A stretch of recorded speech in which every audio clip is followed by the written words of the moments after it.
Hey folks, Dustin DePirek here, columnist Ryan Karchi. Mike Merritt says hi. Anyway, Indiana 70, Michigan State 55. Third win over We're a a top five team. It's never happened in the regular season. The only team that's ever done it at all in Indiana history went undefeated. One of the greatest college basketball teams of all time. Of all time. Arguably. Yeah, I don't think it's arguably. Yeah, I think it's yeah. in there. I don't know that it's but I think it's in the argument with a few UCLA teams, and that's about the extent of it. But yeah, I'm not gonna lie. I didn't see this one happening. They obviously went up to the Breslin Center, East Lansing, and got beat by 15 as well, just as they won this game. But this was, in a way, maybe in certain ways, the most impressive performance. Kind of breaking it down. Certainly not the most, symbolic victory. Kentucky still has that. I mean, Ohio State stands out for its own reasons, but they thoroughly beat a Michigan State team that's proven, really, over the course of this year, that they're the best team in the Big Ten. That someone said earlier today that he might pick for his national champion. I still might. I don't think so as much. I was kind of surprised that Michigan State has, everybody else other than Draymond Green tonight was able to really kind of go in a hole. I mean, Green had 29 points. The rest of the team had 24 or 26. Green had 10 field goals. The rest of the team had 10. It was really surprising. But really, a lot of that is credit to Indiana, and they really did, on every facet of the game, were really good tonight and really attacked really hard. In that way, I totally agree with you. I think this was the most complete win they've had all season against Kentucky. I mean, you can point to foul trouble in either of those games. Ohio State was more, I thought, significant. Maybe Kentucky was sort of just a different kind of game. There were things that went IU's way luck wise. Whether Terrence Jones was just held out of that game. He just kind of had a terrible game Davis wasn't altogether. Davis yet, really. But tonight, IU beat them completely on their own merit. Just Soundly. 15 points. This wasn't a game that came down to the end. This was a game they led the entire game.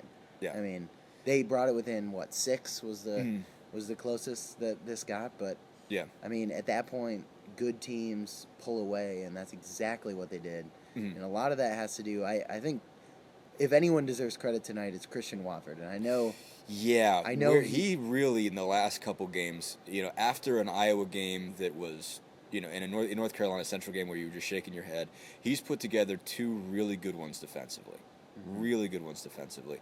And what I think, there's so much to say that's impressive about him. He had 14 rebounds. But what he's done defensively has been really interesting and really impressive because they've started him out in the last two games on the point guard. He was on Andre Hollins against Minnesota, and he was on Keith Appling today. And he'd been on point guards, he'd been on ball handlers, he'd been on the perimeter a few times. But, this was interesting. He was going against guys that were much smaller than him and a good deal quicker, but he was able to keep them in front and really use his length. And he's really matured in that a lot over the past couple of years, his ability to kind of use his length to keep guys in front of him. I mean, he held Appling to 0 points and 2 turnovers in the first half. By all accounts, he was shutting down Keith Appling. And then the part Appling looked just stunned. Appling had nothing going at all. The part that was most impressive to me was that after 2 possessions in the second half, after Draymond Green had scored the last 20 Michigan State points, Christian Wofford went to Tom Crean and told him, I want to guard Draymond Green. And that, for a guy who is passive at times, who doesn't always have the We've intensity. called him out on this how many times? So many times. And for that guy to ask to guard the likely Big Ten Player of the Year, I mean, that says a lot. Zach's coming. I don't know if he's staying. It's my column. All right. I mean, you want to go back there? Because we can't fit you here.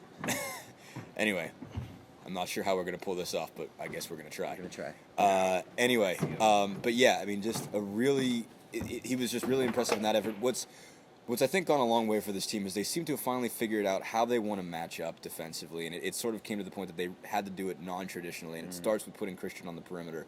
And then Victor Oladipo has been in the post the last 2 games. He was on Rodney Williams for the majority of Minnesota game, just totally bottled him up. And even though Draymond got his 29 points, Tom Crean made a good point that, Draymond had to earn a lot of those. And it was not easy for them to get the ball, even though Vic was giving up 3 inches, lots and lots of pounds. They weren't able to just pound it in on him. I mean, Draymond had to make a couple things happen, had to hit some threes, had to really turn things around. And that's, because they were allowed to move Watford out, because they were able to bring, Vic back in, they were able to do some other things at all. Jordan Hulse had 3 steals tonight by being able to just run around and wreak havoc on people. He was able to just kind of guard, I think, Austin Thornton and some other guys, but didn't have that sort of matchup that really gives him problems, and was able to just cause problems for other people by when he was able to double down, able to get in passing lanes, able to make things happen. It seemed like for finally, even though it's not maybe what you would have expected it to be, they've found a way to be good defensively by changing matchups, by switching things up and being sort of non-conventional at teams, and I think that's really helped them. Absolutely, and I think the most impressive part about Jordan Hulse was the same sort of thing that I saw from Cody Zeller, just by getting in the lanes. And I mean, the passing lanes were just clogged up to the point that Keith Appling couldn't help but make mistakes. I mean, Keith Appling's a good point guard. I mean, he's an excellent point guard. He can't shoot right now, but no, he can't really. But at that point where you're just frustrating them by being in the lane and getting deflections, I think Christian Wofford had 8. I think that's the number he put out. He had 2 steals. Yeah. But that sounds about reasonable. Yeah, but they were just aggressive all around, and I don't know any better way to say it, just than that they really wanted this one, and they showed that for 40 straight minutes for the first time all season long. Yeah, I mean, that's probably knocking a couple other performances were tough, but I mean, they were vicious today. I mean, they were just fierce. I mean, they were really. I mean, you just saw no let up in them, and just everybody just got after it. They were controlling. Thanks. What's that from the scary eyes at the top of our... Yeah, his eyes are really freaking me out. And I don't know if anybody can hear me, but they were as controlling as I think they've ever been. I mean, when you consider, and Michigan State's, never really been, and particularly this year, a team that can be controlled like that. But, Indiana, I think Michigan State goes up 4-1 to start the game, then Indiana rips off a 13-2 run and never trails again. The closest Michigan State cut it was 6. And it wasn't one of those situations where Indiana was feeding off of crowd energy and, making desperate shots. Well, they were feeding off crowd energy. But they didn't need it, I guess is my point. They didn't need desperate shots. They didn't need freak plays. They just outplayed the Big Ten champions tonight.